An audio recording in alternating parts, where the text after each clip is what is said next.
আসসালামু আলাইকুম। সবাই কেমন আছেন? মহৎ জীবন চ্যানেলের পক্ষ থেকে সবাইকে স্বাগতম। রান্নাবান্না করতে গেলে আমরা প্রায় সময় অনেক সমস্যার সম্মুখীন হই। আজকে আমার ভিডিওটি তেমন কিছু টিপস নিয়ে, যেগুলো জানা থাকলে আমাদের অনেক উপকারে আসবে রান্নাবান্নার ক্ষেত্রে। 1. যতটুকু সম্ভব পাতিলের ঢাকনা দিয়ে রান্না করা ভালো, এতে করে খাবারের পুষ্টিমান বজায় থাকে। মাংস রান্না করার সময় প্রথমেই লবণ দিবেন না। মাংস রান্নার মাঝামাঝি সময় লবণ দিয়ে ভালোভাবে নাড়ুন, এরপর দেখে নিন পরিমাণ ঠিক হলো কিনা। 3. তরকারির ঝোল ঘন করতে চাইলে কিছু কর্নফ্লাওয়ার পানিতে গুলিয়ে নিয়ে ঢেলে দিন। লক্ষ্য রাখবেন কর্নফ্লাওয়ারের দ্রবণটি যেন ভালো মতো তরকারির সাথে মিশে যায়। 4. ভাত রান্না করতে গিয়ে ভাতগুলো জর্জরে হচ্ছে না? কোনো চিন্তা নেই, চাল দেওয়ার পর 10 মিনিট রেখে দিয়ে তারপর রান্না করুন, অথবা রান্নার সময় 1 চা চামচ রান্নার তেল দিন, দেখবেন সুন্দর ঝরঝরে ভাত রান্না হয়ে গেছে। 5.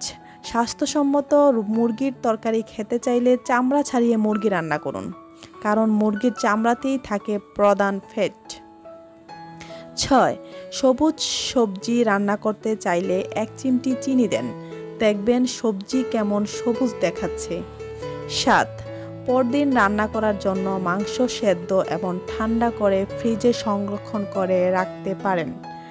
8.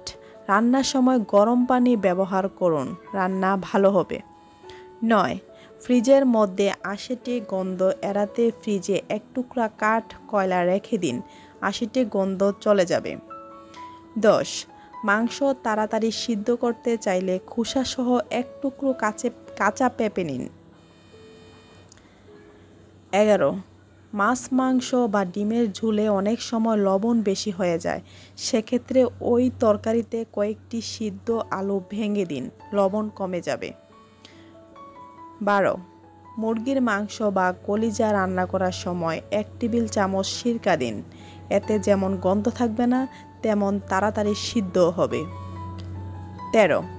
মাছ ভাজার সময় তেল ছিটলে একটু লবণ ছড়িয়ে দিন, তেল আর ছিটবে না। 14. বেরেস্তা করার সময় পেঁয়াজ ভেজে নামানোর আগে সামান্য পানি ছিটিয়ে নিন, তাড়াতাড়ি লালচে হবে। 15. কাঁচা মাছ বা মাংস ছুরি চপিং বোর্ডে কাটতে চাইলে বেশ কিছুক্ষণ আগে থেকে পানিতে ভিজিয়ে নরমাল করে নিন। 16. আলু ও ডিম একসঙ্গে সিদ্ধ করুন, দুটো 2 কাজে ব্যবহার করলেও সিদ্ধ তাড়াতাড়ি হবে। 17.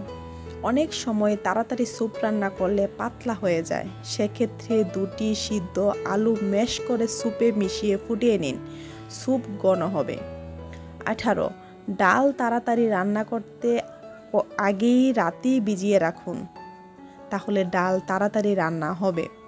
19. মশলাপাতি তাড়াতাড়ি খুঁজে পেতে কৌটার গায়ে নাম লিখে রাখুন। 20. পরদিন কি রান্না করবেন তা আগের রাতেই ঠিকঠাক করে প্রস্তুতি নিন, তাহলে অল্প সময় রান্না হবে। 21. রান্না করার আগে অবশ্যই মাছ ও সবজির কম্বিনেশনের ব্যাপারে লক্ষ্য রাখবেন। 22. মাছ রান্না করে হাতের কাছে কাঁচা ধনিয়া পাতা থাকলে তা কুচি করে কেটে বিছিয়ে দিন, স্বাদ 200 গুণ বেড়ে যাবে। 23. ডালে বাগার দিতেই হবে, রসুন কুচি তেলে ভেজে ডালে দিয়ে দিতেই হবে। 24. মাংস জাতীয় রান্না করে শেষে বেরেস্তা দিয়ে দিন, স্বাদ বেড়ে যাবে। 25. ডিম সিদ্ধ করতে পানিতে সামান্য লবণ দিন, ডিম খেতে সুস্বাদু হবে। গরম অবস্থায় ডিম ছিলবেন না, ঠান্ডা করে ছিলেন, এতে খোসায় লেগে ডিম নষ্ট হবে না। 26. চুলায় হাঁড়ি পাতিলের ঢাকনা থাকলে তা খালি হাতে ধরবেন না, গরম থাকলে হাত পুড়ে যেতে পারে। 27. ভর্তা বানাতে মরিচ খালি হাতে ডলবেন না, হাত জ্বলে আপনি কষ্ট পেতে পারেন। 28.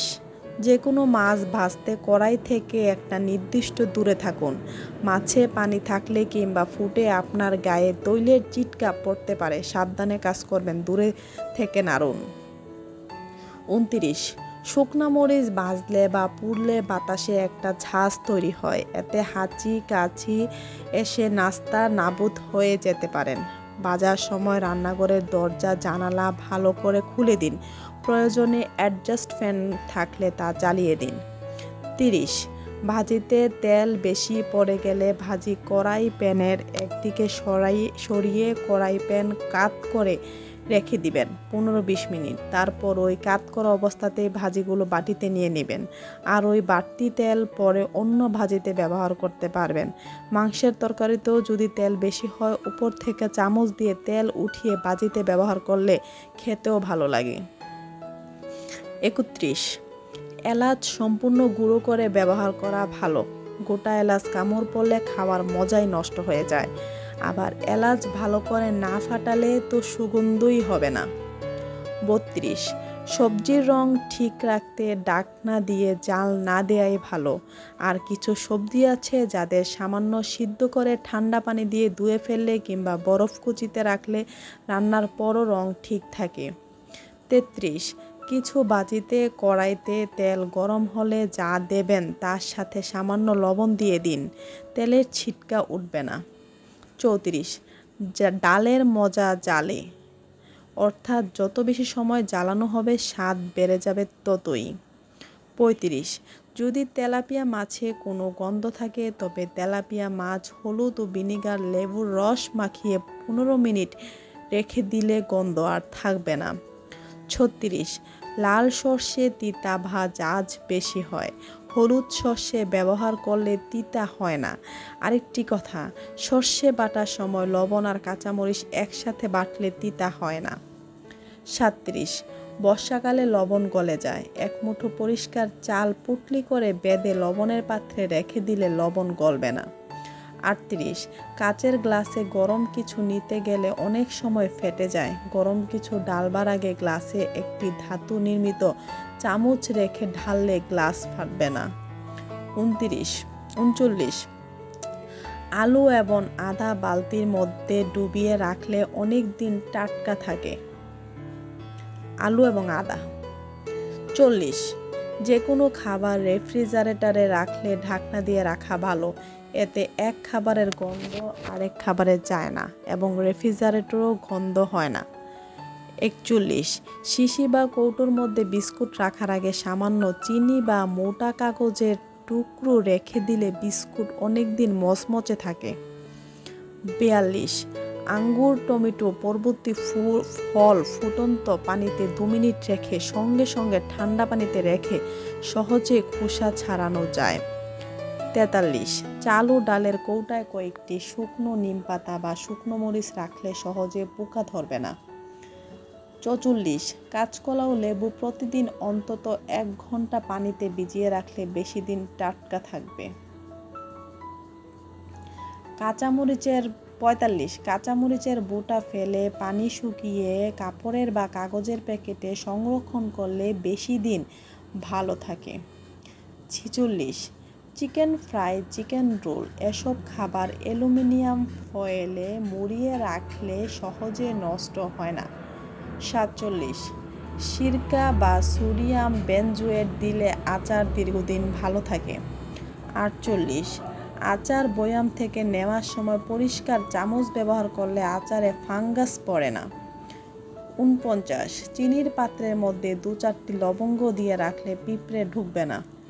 50 রান্না পুড়ে পাত্রের তলায় এঁটে গেলে পাত্রটিকে নুন পানিতে ভর্তি করে পানি ফুটালে পুরো অংশ আলগা হয়ে উঠে যাবে। প্রিয় ভিউয়ার্স, চেষ্টা করলাম আপনাদেরকে কিছু উপায় বা টিপস যাই বলেন রান্নার ক্ষেত্রে দেওয়ার জন্য।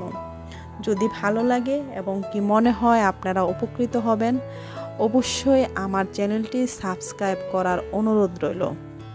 আরও কিছু টিপস এবং ট্রিক্স দেব পরবর্তী ভিডিওতে, দেখার আমন্ত্রণ রইল। কিছু জানার থাকলে অবশ্যই কমেন্ট বক্সে জানাবেন।